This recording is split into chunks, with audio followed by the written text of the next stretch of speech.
पितुर्वरेण्यं भर्गो देवस्य धीमहि धियो यो नः प्रचोदयात्। ओम ब्रह्मानंदं परमसुखदं केवलं ज्ञानमूर्तिं द्वन्द्वातीतं गगनसदृशं तत्त्वमस्यादिलक्ष्यम् वन्दे राधापदाम्भोजं ब्रह्मादिसुरवन्दितं यत्कीर्तिं कीर्तनेनैव पुनाति भुवनत्रयम्। सभी भागवत प्रेमियों को राधे राधे। आइए आज पुनः भागवत रस का पान करें। हम लोग दसम स्कंद के भगवान की लीला का श्रवण कर रहे हैं। बड़ा ही महत्वपूर्ण लीला है भगवान की। जब कुरुक्षेत्र में वे गोपियों से मिले, नंद बाबा से मिले, यशोदा मैया से मिले और सभी गोपियों से मिले। ऋषि मुनि भी वहाँ आए थे। उन लोगों के बीच बड़ा ही सुंदर संवाद हुआ था। सभी ऋषियों के बीच भगवान ने ऋषियों को ज्ञान का उपदेश दिया और मुनियों ने भी बहुत कुछ भगवान से कहा। उसके बाद नारद जी भी वहाँ उपस्थित थे। उन्होंने कहा कि ऋषियों, यह कोई आश्चर्य की बात नहीं है कि वसुदेव जी श्री कृष्ण को अपना बालक समझकर शुद्ध जिज्ञासा के भाव से अपने कल्याण का साधन हम लोगों से पूछ रहे हैं। भगवान कृष्ण उस परिवार में रहते थे, लेकिन सब कोई उन्हें ईश्वर के रूप में नहीं देखते थे। सब अपने कोई पुत्र समझता, कोई अपना सगे संबंधी जो भी थे। यही यहाँ भगवान नारद कह रहे हैं कि संसार में बहुत पास रहना मनुष्यों के मनुष्यों के अनादर का कारण हुआ करता है। हम लोगों ने कहावत भी सुनी कि घर की मुर्गी दाल बराबर। कितना भी बड़ा कोई ज्ञानी हो, आपके पास में हो, तो उसको लोग उस भाव से नहीं देखते हैं।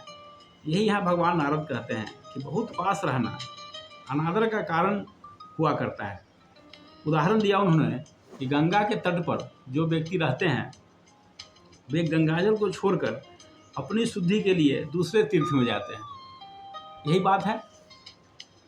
तो यही यहाँ कहा जा रहा है कि उनका ज्ञानमय स्वरूप अविद्या, राग, द्वेष आदि क्लेश, पुण्य पापमय कर्म, सुख दुख आदि कर्मफल तथा सत्व आदि गुणों के प्रवाह से खंडित नहीं है।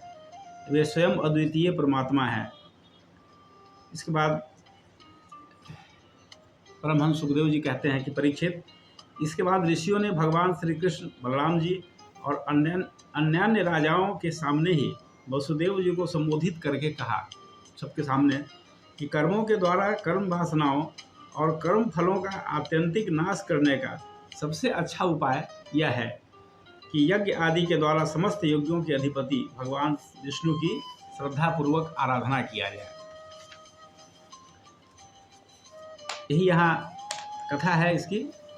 और आगे प्रसंग आया कि वसुदेव जी ने कुरुक्षेत्र में यज्ञ किया।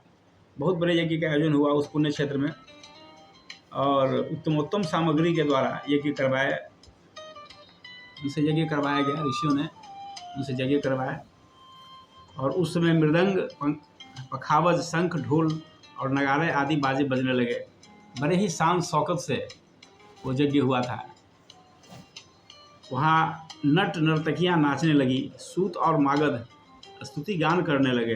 गंधर्वों के साथ सुरीले गले वाली गंधर्व पत्नियाँ गान करने लगीं। फिर वसुदेव जी ने देवकी आदि 18 पत्नियों के साथ, वसुदेव जी की 18 पत्नियाँ थीं, जिनमें प्रधान थी देवकी, रोहिणी। तो सबके साथ उन्होंने यज्ञ किया और ऋतुजों ने महाभिषेक की विधि से वैसे ही अभिषेक कराया जिस प्रकार प्राचीन काल में नक्षत्रों के साथ चंद्रमा का अभिषेक हुआ था। तो बड़े ही अच्छे ढंग से वहाँ यज्ञ किया गया। वसुदेव जी के ऋत्विज और सदस्य रत्नजटित आभूषण तथा रेशमी वस्त्र धारण करके वैसे ही सुशोभित हुए जैसे पहले इंद्र के यज्ञ में हुए थे। उसके बाद मंत्रों के स्वामी विष्णु भगवान की आराधना की गई और उन्होंने, वसुदेव जी ने ऋत्विजों को वस्त्रालंकारों से सुसज्जित किया और शास्त्र के अनुसार बहुत सी दक्षिणा तथा प्रचुर धन के साथ अलंकृत गौवें, पृथ्वी और सुंदर कन्याएं प्रदान की। ये सब बहुत विस्तार से आया है आप उसको पढ़ेंगे तो बहुत ही रोचक लगेगा, बहुत अच्छा लगेगा। उसको पढ़िए और सत्संग में अवश्य भाग लीजिए, जहाँ भी भागवत कथा होता हो वहाँ अवश्य भाग लीजिए। और उसके बाद स्नान करने के बाद वसुदेव जी और उनकी पत्नियों ने बंदी जनों को अपने सारे वस्त्राभूषण दे दिए और स्वयं नए वस्त्राभूषण से सुसज्जित होकर उन्होंने ब्राह्मणों से लेकर कुत्तों तक को भोजन कराया। आज भी यज्ञ में कुत्ते का, कौवे का अंश निकाला जाता है। ये हमारी बड़ी स्वस्थ परंपरा है, इसका पालन हम सबको अवश्य करना चाहिए और करते भी हैं। आजकल भले ही अब संस्कृति का दौर चल गया हो, लेकिन आज भी हो रही है। यहाँ इस परंपरा का पालन लोग करते हैं। हाँ, आगे भी होता रहे, इस पर हमको ध्यान देना है। हमारी अगली पीढ़ी भी इन बातों का महत्व समझे, इस पर हम लोगों को ध्यान देना है। तो इस प्रकार से यज्ञ संपन्न हुआ और सबको विदा किया गया।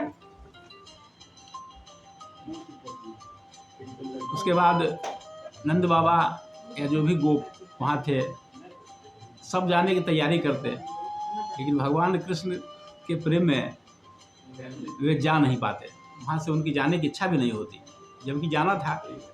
तो नंद बाबा, ऐसा विद्वान लोग कहते हैं, भागवत के विद्वान लोग, कि नंद बाबा के रहने का प्रधान कारण यही था कि वे प्रयास कर रहे थे कि कृष्ण और बलराम गोकुल चले। ये प्रयास कर रहे थे ब्रजमंडल ब्रज को जाए, हम अपने साथ लेकर उनको जाएं, लेकिन उनका यह प्रयास विफल रहता। जैसे भगवान कृष्ण और बलराम से उन्होंने आश्वासन लिया कि वे द्वारिका जा करके पहले तो द्वारिका जाएंगे, क्योंकि सबके साथ आए हैं। तो यह भी एक शिष्टाचार है कि उनको छोड़ के कैसे लौट जाएं। तो सबके साथ द्वारिका जाएंगे और फिर वहाँ से हम ब्रज को आएंगे। ये उन्होंने नंद बाबा को आश्वासन दिया था। ऐसा भागवत के टीकाकारों का इसमें कहना है।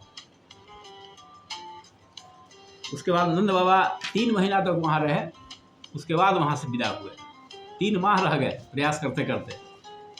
फिर वे अपने अन्य शाखाओं के साथ, यशोदा माता के साथ, उन्होंने मथुरा की यात्रा की, मथुरा लौट गए। इस बीच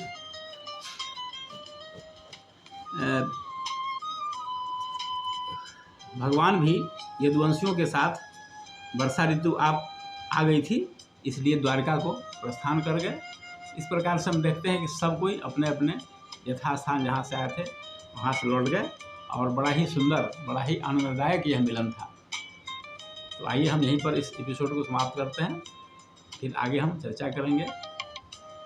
ओम शांति शांति।